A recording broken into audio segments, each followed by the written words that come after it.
this is a model sawmill, a typical sawmill that would be used in the South. It's constructed out of an AC Gilbert rector set, and basically the importance of sawmills was that you could, in the South, during the 1800s, 1803 was when the first sawmill was invented.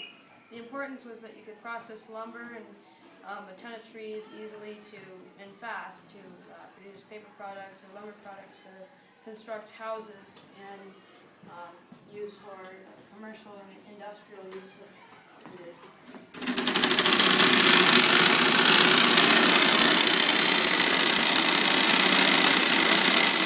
Slow it down. So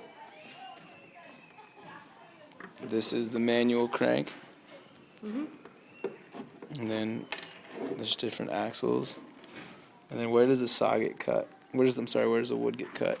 So the wood gets cut through this hopper right here. Basically, the workers would load the log into the hopper. It'd slide down, and then a few other workers would push this pusher while the saw blade was turning, and it would cut it into what's called a flitch.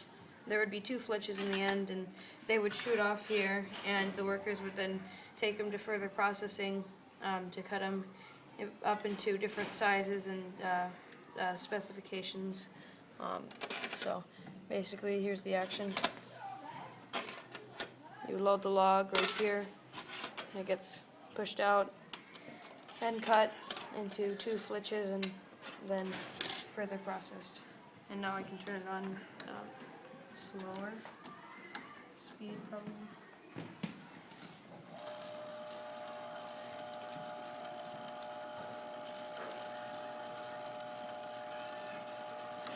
And now it stopped a little.